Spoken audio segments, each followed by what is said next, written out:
반갑습니다. 전도서 3장 말씀을 읽고 나눔을 시작을 할게요. 잠잠할 때가 있고라는 구절을 묵상합니다. 침묵으로 말하라 두 번째 시간입니다. 전도서 잠잠할 때가 있다고 말을 하고 있죠. 입으로 말해야 할 때가 있다면 침묵으로 말해야 할 때도 분명히 있다고 봐요.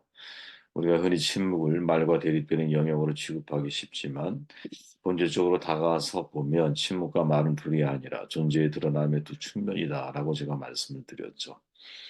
과연 이제 성경이 우리에게 특별히 이제 예수님이 우리에게 보여주시는 침묵의 순간들, 그 침묵이 우리에게 과연 무슨 메시지를 전하고 있을까? 여기에 말씀을 초점을 맞추어서 나누고 있습니다.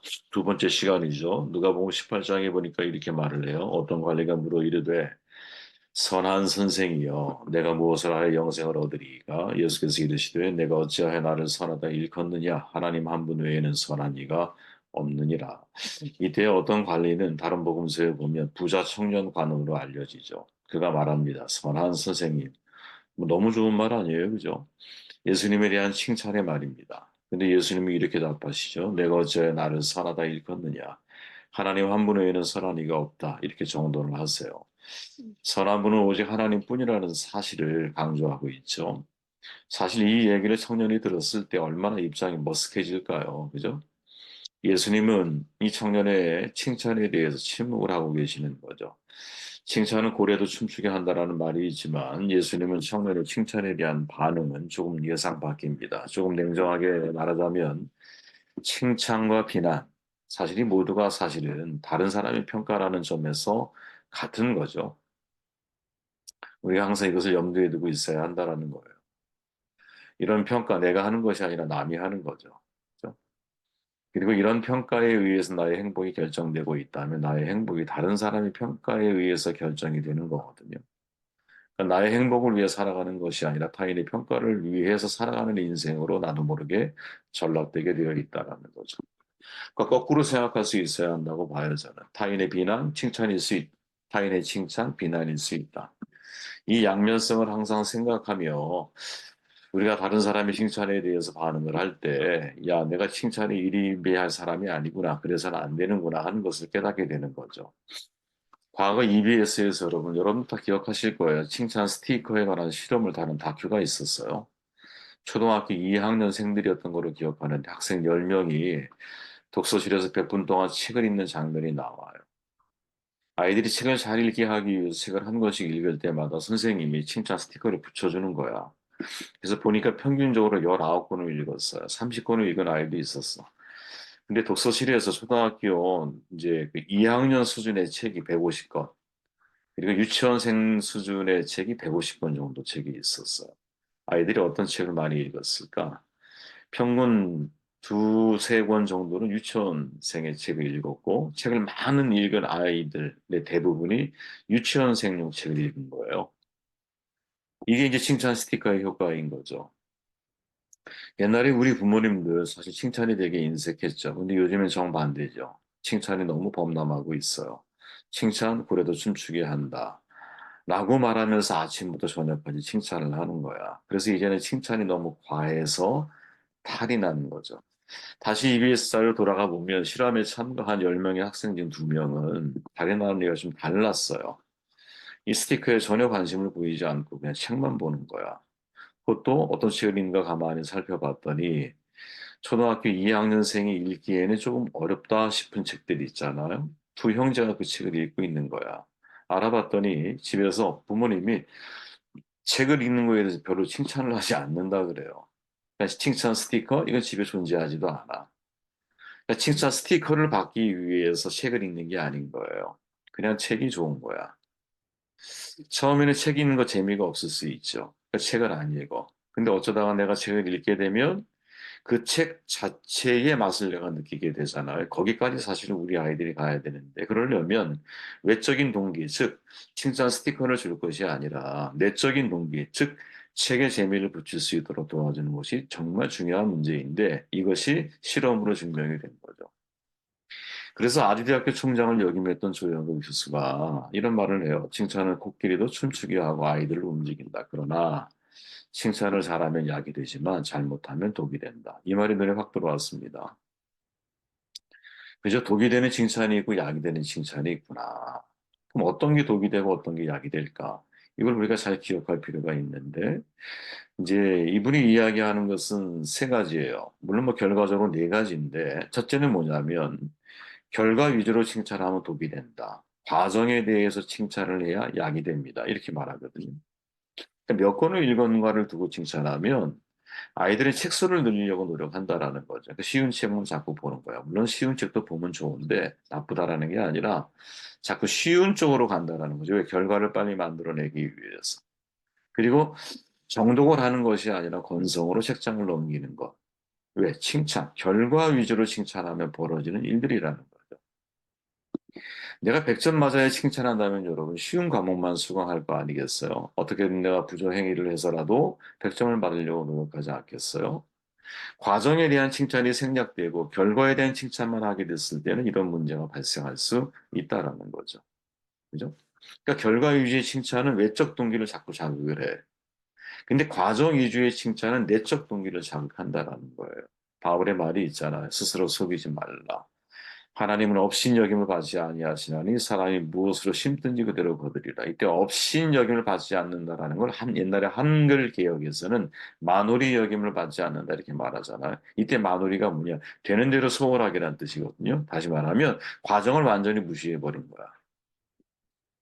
하나님은 과정을 무시하시는 분이 아니야 이런 말이죠. 너 과정이 잘못됐는데 좋은 결과를 기대하지 말아라 이 말이잖아요. 과정이 잘못됐는데, 그죠? 좋은 결과를 기대한다라는 것 자체가 무엇? 이제 외적 동기에 내가 치우쳐서 내적 동기를 살피지 않는 거지. 그러니까 과정을 칭찬해야 되는 거구나. 둘째는 뭐냐? 능력에 대해 칭찬하면 독이 되고, 노력에 대해 칭찬을 해야 약이 된다라는 거예요. 이거 참 우리가 주목해야 할 부분이 아니겠느냐. 야, 너 100점 맞았구나. 너무 잘했어. 이렇게 이야기하는데 별로 도움이 안 된다라는 거지. 그죠?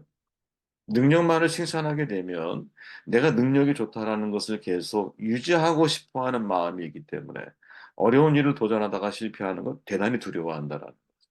그러니까 쉬운 길을 자꾸 걸어가려고 해. 회피하려고 그래, 어려운 일들은.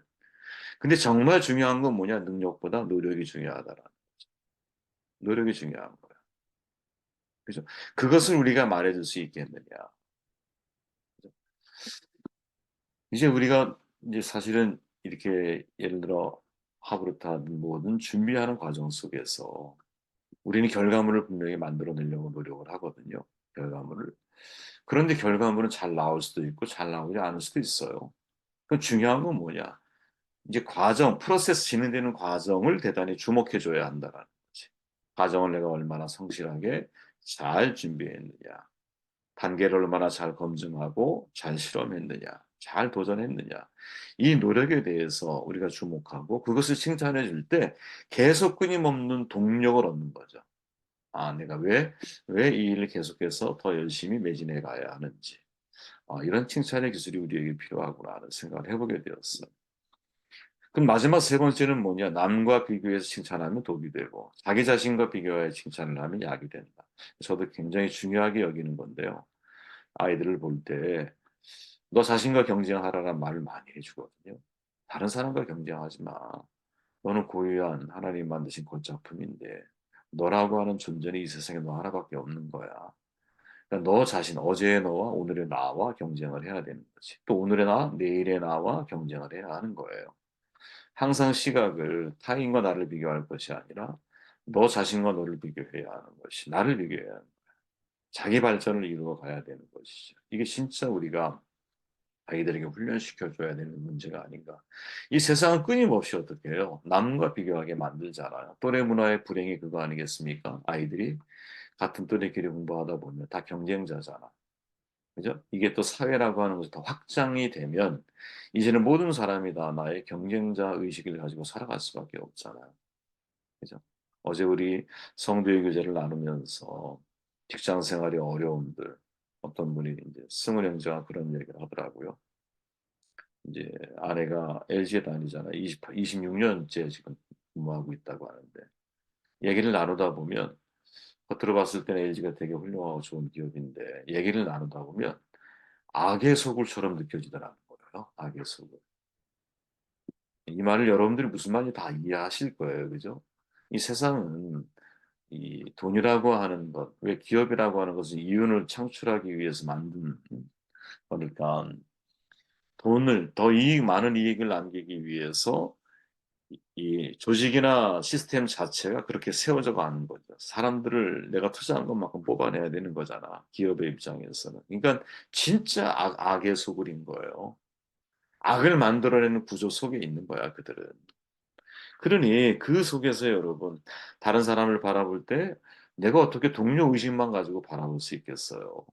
그 사람을 내가 어쨌든 밟고 올라가야 승진이라는 것도 있고 성공이라는 것도 있는데 가치가 돈에 의해서 결정이 되어지는 시대를 살아가다 보니까 예전에는 여러분 그렇지 않잖아요. 한 사람 한 사람이 다 가치 있는 거거든요. 이거는 나에게 의미 있는 컵이기 때문에 가치 있는 거야. 근데 이 가치 기준을 어떻게 바꿔놨어요, 세상이. 에리 프롬이 말한 것처럼. 소유, 돈으로 바꿔놓고 난 이후에 모든 가치는 돈으로 평가되니까, 사람의 가치까지도 돈으로 평가가 되니까, 이 돈이 세상을 지배해버리게 되는 거죠. 우리는 그걸 역행해야 되잖아요. 어떻게 역행할까요? 하나하나의 소중한 가치와 의미를 부여해야 하는 거지. 마치 아담이 동물들을 다 하나님이 가지고 오니까 어떻게 해요? 이름을 다 줘주잖아, 이름을. 그죠? 이름을 의미를 부여해 주는 거잖아요. 의미를. 우리는 그런 역할을 세상 속에서 해가야 한다라는 거죠. 그러려면 남과 비교하면 안 되는 거지. 자기 자신과 비교해서 인생을 살아가고. 그런데 이 세 가지 다 정말 중요한 내용이잖아요. 그런데 아이러니컬하게도 마지막에 이저 영어 교수가 뭐라고 말하냐면 진짜 좋은 칭찬법이 뭔지 아십니까? 칭찬하지 않는 거예요. 이렇게 말을. 왜 이런 말을 할까? 물론 칭찬이 벌을 주는 것보다는 분명히 낫지만 칭찬 역시 남을 조종하는 수단이 될 수 있기 때문이라는 거죠. 내가 칭찬을 받으면 기분 좋아. 근데 가만히 시간이 지나 돌아보면 내가 혹시 조종받고 있는 거 아니야? 이런 생각이 든다는 거예요. 칭찬 인간을 수직적인 관계로 만든다는 거지. 칭찬하는 사람은 상위의 버전에 있는 사람이고 칭찬을 받는 사람은 하위의 버전에 있는 사람인 것처럼 상하게 만들어서 가는 거예요. 그러니까 진짜 좋은 건 뭐냐? 오히려 칭찬을 하지 않는 거라는 거죠. 그죠? 칭찬하지 않는 거. 아이에게는 부모의 간섭이 많아. 성인이 될수록 간섭이 적어져. 완전한 독립을 이루려면 자율적인 삶을 추구하게 돼야 돼요. 그죠? 우리를 대하시는 하나님의 방식이 어떨까? 저는 이와 같지 않을까? 이런 생각을 해봐요. 성숙해질수록 칭찬보다는 너의 자율적인 생각과 판단에 의해서 선한 길을 걸어가기를 원하시는 거죠. 그죠? 하나님이 우리를 대하. 예수님은 사람들의 칭찬을 잘하셨어요. 예를 들어 백부장의 믿음을 칭찬하시잖아요. 그죠? 여인의 믿음을 칭찬하시잖아요. 칭찬을 잘하세요. 그러나 나에 대한 칭찬에 대한 예수님의 반응은 뭐냐? 그건 선한 선생님 이렇게 얘기했을 때, 야, 선한 분 하나님 한 분 외에밖에 없어. 이렇게 말한단 말이에요. 그 이유가 뭘까? 예수님이 하신 고백 속에서 이유를 발견할 수 있어요. 요한복음 5장 44절에 보니까 너희가 서로 영광을 취하고 유일하신 하나님께로부터 오는 영광은 구하지 아니하니 어찌 나를 믿을 수 있느냐. 아, 이게 중요한 말이죠. 인간의 칭찬은 여러분 그 속에 서로 영광을 취하는 마음이 숨겨져 있다는 거죠. 유명한 오라토리오 천지창조를 작곡했던 하이든이 죽기 1년 전에 자기 천지창조를 연주하는 홀에 휠체어를 더 나타나자 사람들이 열광적으로 그를 환영했다 그러죠. 이 노인네가 일어나서 힘없는 손을 막 흔들면서 아니에요. 내게 나온 것이 아닙니다. 전 하나님으로부터 나온 것입니다. 라고 외치고 홀을 나갔다 그러죠. 정말 아름다운 일화죠. 저는 이 일화가 지금 예수님의 말씀에 대단히 적합한 일화가 될 수 있다는 생각을 해보게 됩니다. 칭찬 속에는 서로 영광을 취하려고 하는 마음이 있다는 거지. 근데 예수님은 이 화제를 누구에게로 바꿔버리는 거예요? 하나님에게로 바꿔버리는 거야. 야, 영광을 오직 하나님 앞에, 칭찬을 오직 하나님 앞에 돌리는 사람이 돼야 돼. 그리고 너희들은 누구를 하나님의 칭찬만을 바라보며 인생을 살아가는 것이 진짜 세상을 지혜롭게 살아가는 방법이 아니겠느냐. 그래서 제가 비록 제목은 위에 적어놓은 것처럼 독이 되는 칭찬에 침묵해라. 라고 이렇게 좀 이렇게 부정적인 말로 제가 좀 쓴 것 같지만, 이제 칭찬 속에 물론 선하고 아름다운 것도 분명히 있어요. 아주 사람에게 외적인 동기를 자극해 줄 수 있는 에너지도 그 속에 있어요. 그러나 칭찬과 비난은 사실 어떻게 보면 동전의 양면과 같다라는 생각을 잊으면 안 돼. 왜? 다른 사람 평가에 의해서 내가 나의 행복을, 나의 미래를 결정하는 것이기 때문에. 그럼 진짜 지혜로운 사람은 어떤 사람이냐? 칭찬에 대해서 과민 반응하지 않는 거죠. 오히려 칭찬을 나에게 할 때, 아, 이 모든 것들은 하나님이 주신 것처럼. 그죠? 모든 것이 다 하나님의 은혜인 것처럼 고백하고 이야기하고 내 자신을 그렇게 이해할 수 있을 때 신앙의 균형을 잃어버리지 않을 수 있는 것이 아니겠느냐 하는 생각을 해보게 되었습니다.